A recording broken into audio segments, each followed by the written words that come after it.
আমি চিকেন রান্না করব, তার জন্য লেবুটাকে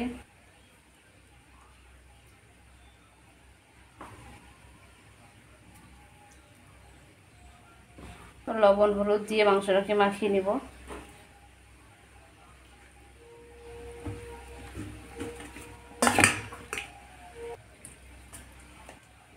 দশ মিনিট রেখে দেবো রেস্টে। 10 মিনিট হয়ে গেছে, এবার আমি রান্না করব। কড়াইয়ে তেল দিয়ে দেবো। বিসমিল্লাহ। মাংসটাকে আগে ভেজে নিব।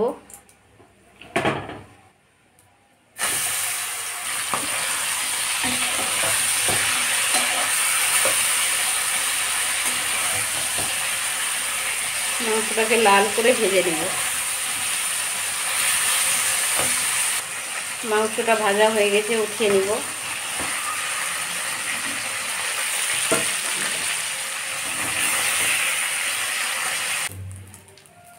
ওই তেলের মধ্যে আমি দিয়ে দিব ছোট এলাচ, গরম মশলা, লবঙ্গ,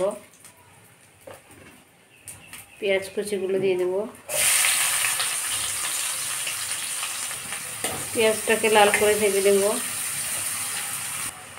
এর মধ্যে দিয়ে দেবো আমি টমেটো কুচি,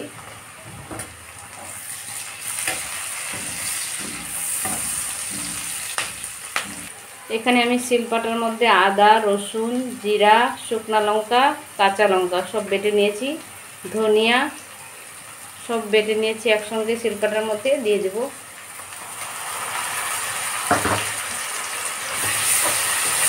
দিয়ে ভালো করে কষে নেব। অল্প একটু জল দিয়ে কষে নেব যেন পুড়ে না যায় মশলাটা।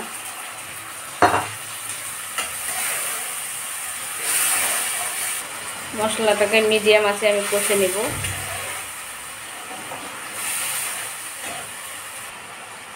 এর মধ্যে আমি দিয়ে দেবো মাংসটাকে দিয়ে ভালো করে আরও কষবো।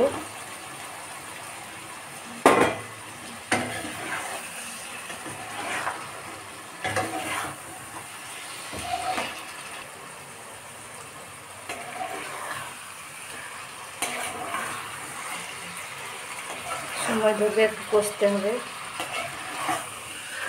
মাংসটাকে যত কষানো যাবে ততই টেস্ট হবে।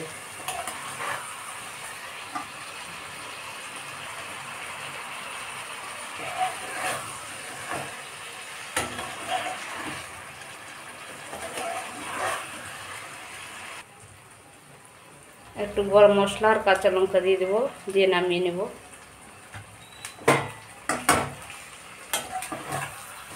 কাঁচা লঙ্কা আর ঘি দিয়ে নামিয়ে নেব। সামান্য একটু ঘি দিব। হয়ে গেছে আমার মাংস রান্না। আমি জল দিইনি, দেখেন কত সুন্দর হয়েছে, অনেকটা জল বেরিয়ে গেছে।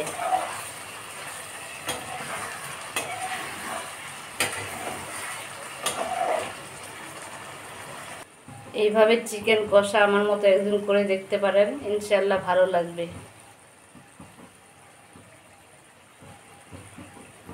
হয়ে গেছে, বন্ধ করে দিব।